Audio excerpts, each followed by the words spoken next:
우리는 현재 무상법에 대해서 이야기하고 있습니다. 설해야 했지만 설한 것이 없습니다. 이것이 무상법입니다. 우리는 이것에 대해서 지난 2주 동안 이야기를 했습니다. 도겐 선사의 이야기를 하였습니다. 도겐 선사는 일본 스님입니다. 그 당시 일본에서는 천태종이 주류를 이루었습니다. 그는 많은 질문이 있었습니다. 하지만 이 질문에 대해서 답을 해줄 수 있는 사람이 없었습니다.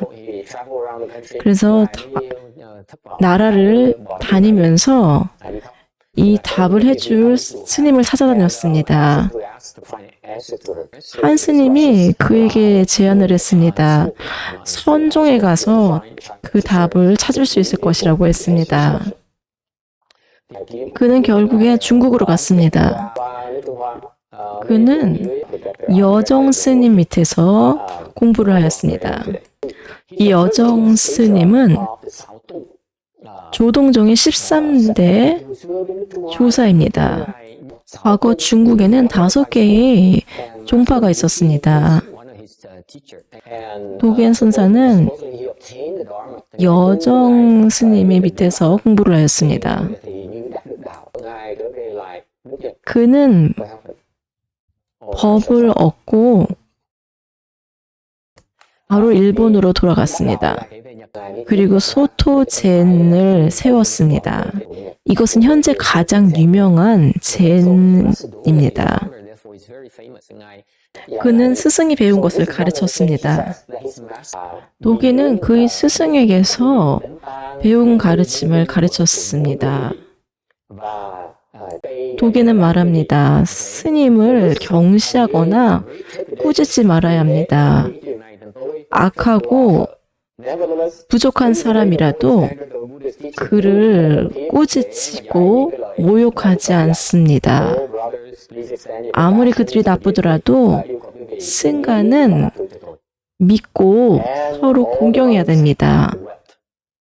주지라 할지라도 법납이 있다 할지라도 스승일지라도 현인이라 할지라도 제자가 선을 넘으면 그들을 가르치고 인도해야 합니다. 자비로운 마음으로서 그렇게 해야 합니다. 이런 마음으로 승가를 다스려야 합니다. 주지라고 법납이 많다고 해서 임의로 다스리면 안 됩니다. 그들을 자기 소유물로 생각하고 그들을 함부로 대하면 안 됩니다. 다른 사람의 잘못을 지적하고 비난하는 것은 잘못된 것입니다. 그래서 매우 주의 있게 살펴야 됩니다. 다른 사람의 잘못을 봤을 때 그것이 잘못됐다고 생각됐다면 그를 자비롭게 인도해야 됩니다. 그를 화나게 하면 안 됩니다.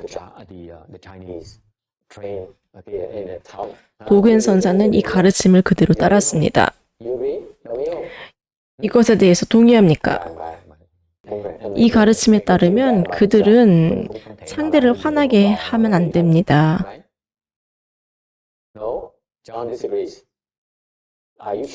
재치를 사용해서 그들이 화나게 하지 않습니다. 때로는 여러분이 누군가를 가르쳐야 합니다. 그들을 가르칠 때 그들이 부끄러워하지 않게끔 합니다.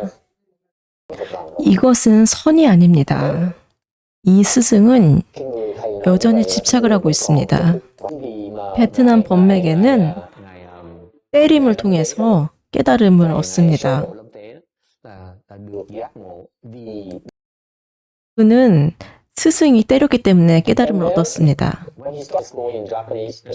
일본의 임재종을 만들었습니다. 임재종의 설립자는 사람들을 꾸짖었습니다. 사람들을 꾸짖고 사람들에게 소리를 질렀습니다. 그것으로 유명하였습니다. 여정 스님을 따른다면 사람들을 기분 나쁘게 하지 않습니다. 그것은 상에 집착하는 법입니다. 이 선사는 무상법을 이해하지 못했습니다. 왜냐하면은 상에 집착을 했기 때문입니다. 이것은 상 없는 가르침이 아닙니다. 임재종은 어떻습니까? 거친 말로 사람들을 가르칩니다. 상이 있습니까? 상이 없습니까?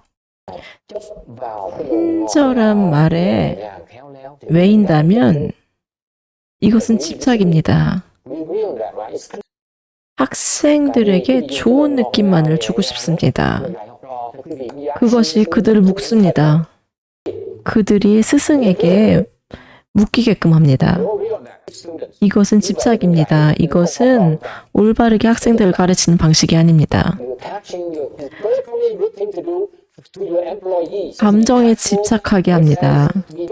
임재종에서 거친 말로 꾸짖으면 이것 또한 집착을 불러일으킵니까? 꾸짖음과 매를 맞는 것은 집착을 일으키지 않습니다. 혼내는 것에는 새로운 집착을 만들어내지 않습니다. 하지만 부드러운 말은 새로운 집착을 만들어냅니다. 더 좋은 말을 듣고 싶습니다. 사람들을 꾸짖으면 사람들은 싫어합니다. 나는 당신하고 수행하지 않을 거예요. 번뇌가 일어나면 가르칠 수가 없습니다. 저는 임재종의 스승이 화를 내지 않았다고 생각합니다. 제자들에게 화를 내지 않고 머리는 맑습니다. 임재 스님은 제자들을 번뇌롭게 만들었습니다. 그래서 그 번뇌를 어떻게 없앨 수 있는지를 가르쳤습니다. 완전히 정반대의 가르침입니다. 부드러운 말은 집착과 번뇌를 일으킵니다. 반면에 거친 말은 번뇌를 줄이고 번뇌에서 벗어날 수 있게 합니다. 거칠게 제자들을 다루면 그들은 깨달을 수 있습니다. 즉각 깨달음을 얻을 수 있습니다. 임재 스님에게 그런 일이 일어났습니다. 임재 스님은 그 길을 이미 경험하였습니다. 그래서 올바른 방식으로 소리 지르고 야단을 치면 깨달을 수 있습니다. 그런 일이 그에게 일어났습니다. 스승이 친절하고 부드러운 말을 사용하면 아상이 커집니다. 아상은 말합니다. 난 너무 훌륭해. 나의 스승도 날 좋아해. 하지만 소리를 지르면 나한테 뭐가 잘못이 있구나.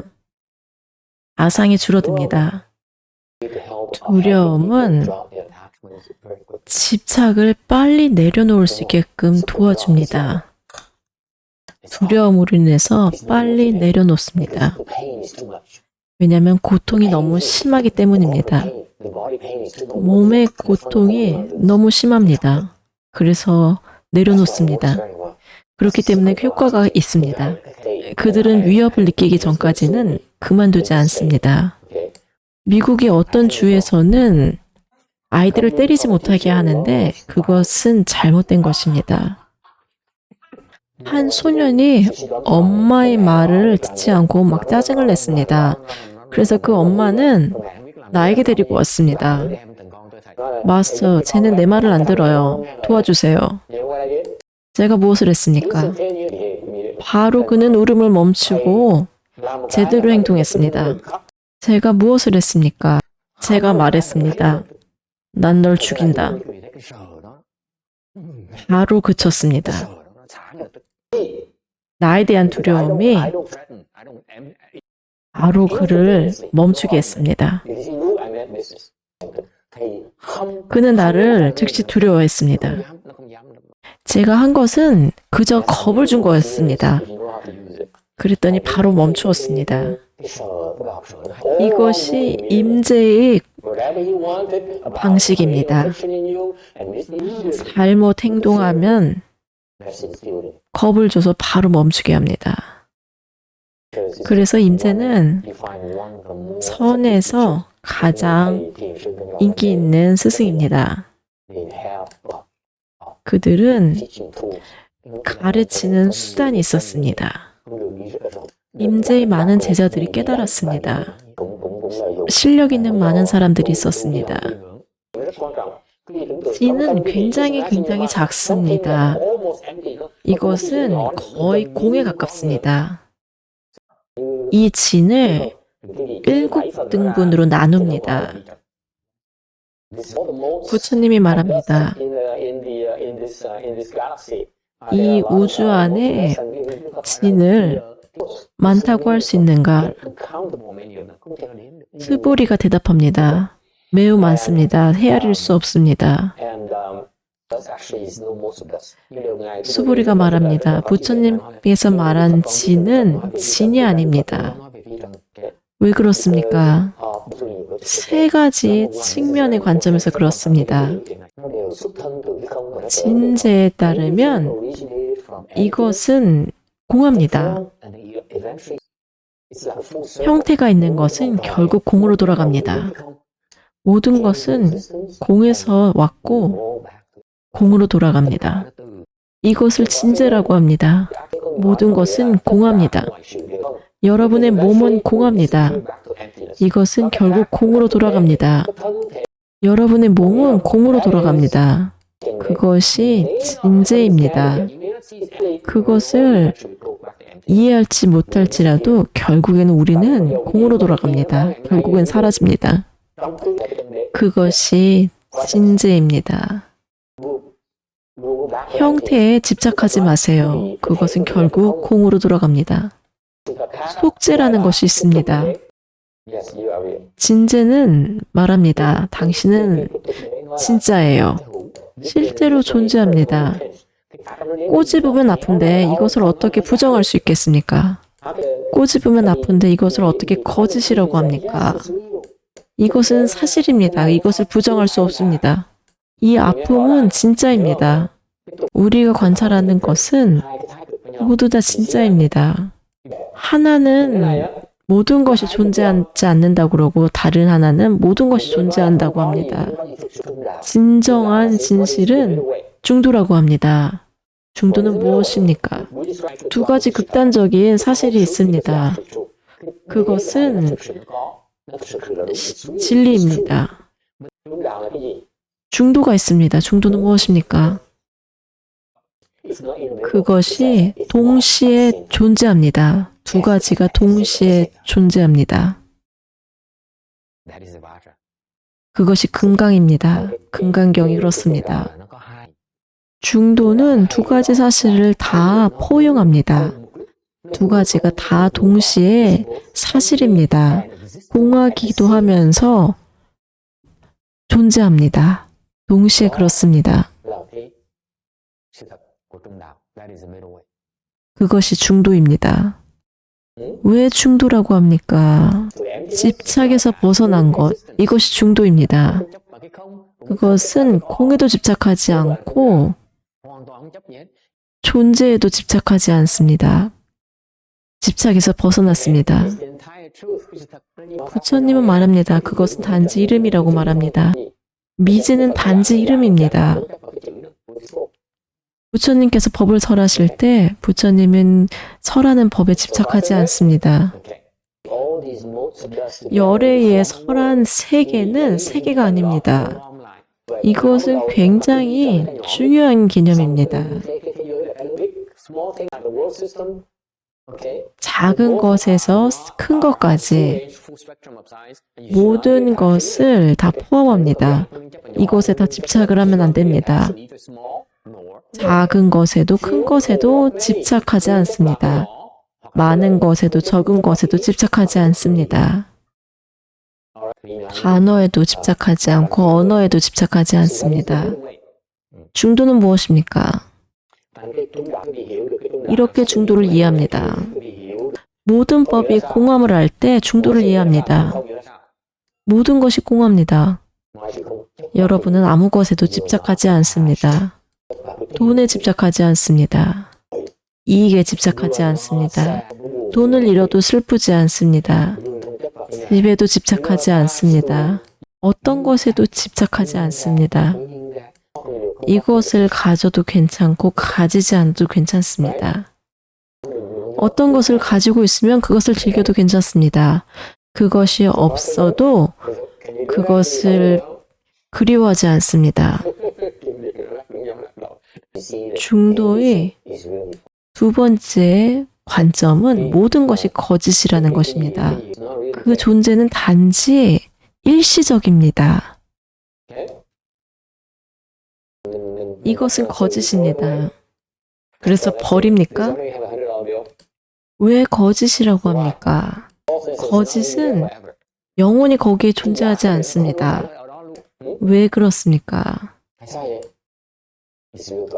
이것은 우리에게 진짜인 것 같습니다.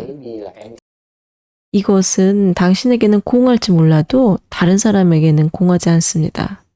그래서 이것을 속죄라고 합니다. 예를 들어서 나는 출가자입니다. 나는 사물을 다르게 봅니다. 하지만 나의 관점을 다른 사람에게 강요하지 않습니다. 이 속죄가 중요합니다. 우리는 그것을 포용합니다.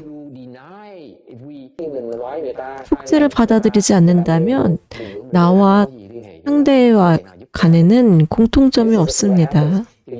모든 것을 공으로 보지만 그러면 우리가 다른 사람과 소통을 할 수가 없습니다. 여러분이 완전히 삶을 살기 위해서는 그 존재를 부정할 수 없습니다. 그 다른 점을 포용합니다. 부처님은 말씀하십니다. 모든 것이 공하다고 합니다. 하지만 우리를 보고 우리 세계에 왔습니다. 마지막으로 중도는 공하지도 거짓이지도 않습니다. 중도는 어떤 것에도 집착하지 않습니다. 공에도 집착하지 않고 존재함에도 집착하지 않는다는 것은 어떤 의미입니까? 어디에도 집착할 곳이 없습니다. 이렇게 대승을 수행합니다. 공을 봅니다. 모든 것이 공합니다. 모든 것이 공하고 어떤 것에도 집착하지 않습니다. 그것이 첫 번째 단계입니다. 그 다음에 세계로 갑니다. 세상에는 모든 것이 다 진짜입니다. 이 둘 간에 어떤 것에도 집착을 하지 않습니다. 이 양극단을 받아들이고 그 중간에 어떤 것에도 집착하지 않습니다. 그것이 중도입니다. 그래서 소승은 중도를 이해하지 못합니다. 수보리가 반야를 설했습니다. 천상의 왕이 이 반야를 들었습니다. 꽃을 수보리에게 드리었습니다. 천상의 목소리로 말을 했습니다.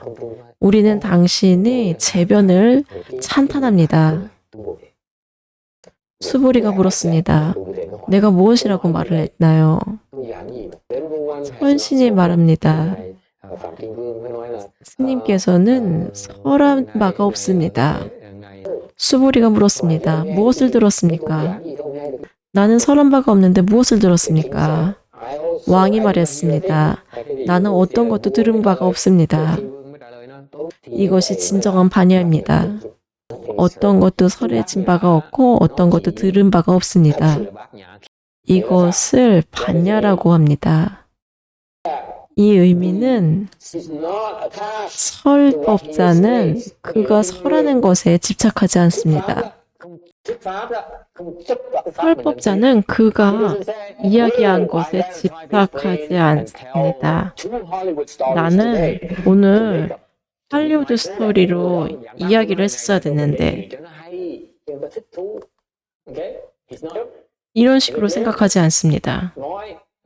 그는 집착을 하지 않습니다. 듣는 사람은 이것은 할리우드 이야기가 아니네. 이거는 지난주보다 별로 안 좋아. 그렇다면 그는 반야를 듣는 것이 아닙니다. 반야는 설법자와 청자 간에 소통됩니다. 아무것도 설해진 것이 없고 아무것도 들은 바가 없습니다.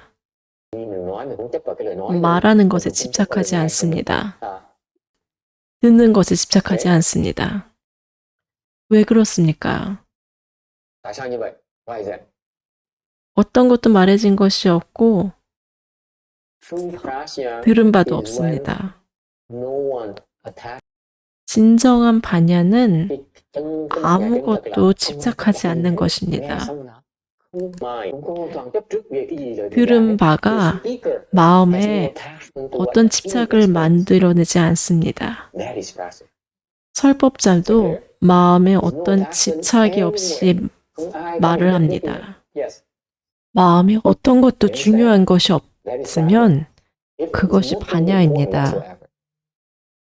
마음에 걸리는 것이 어떤 것도 없으면 그것이 반야입니다. 여러분은 집착을 하나씩 내려놓습니다. 중도에 이르기 위해서 집착을 하나씩 내려놓아야 됩니다. 모든 집착을 하나하나씩 살펴보면서 나는 이것을 원하지 않아 라고 얘기해야 됩니다. 먼저 정직해야 됩니다. 내가 이런 집착이 있음을 인정해야 됩니다. 그리고 그것을 없애려고 노력해야 됩니다. 내가 이것을 원하지 않는다라고 얘기를 해야 됩니다. 정직하지 않다면 그것이 가능하지 않습니다. 수행할 때는 자신에게 정직해야 됩니다. 자신에게 물어봐야 됩니다. 왜 내가 이런 번뇌를 원하는가? 왜 나는 아직도 이런 번뇌를 가지고 있는가? 그리고 그것을 찢어버립니다. 나는 번뇌가 없어요 라고 얘기를 한다면 중도에 이를 수가 없습니다. 보리의 마음에서 여러분은 보리의 마음을 회복하기 위해 수행을 합니다. 보리의 마음은 세 가지 면이 있습니다. 첫 번째는 자비입니다. 여러분은 다른 사람들이 고통받는 것을 두려워합니다. 사람들이 고통받는 것을 보고 괜찮아. 그러면은 자비가 없는 것입니다. 두 번째 마음은 심오한 마음입니다. 세 번째 마음은 진심입니다. 이 마음이 진실해야 됩니다. 거짓이 없습니다. 가식이 없습니다. 진실합니다. 완전히 진실합니다. 그것이 보리 마음입니다. 이 세 가지 마음, 자비심, 진심, 심오한 마음, 이 세 가지가 있으면 여러분은 깨닫습니다. No more questions. Very good.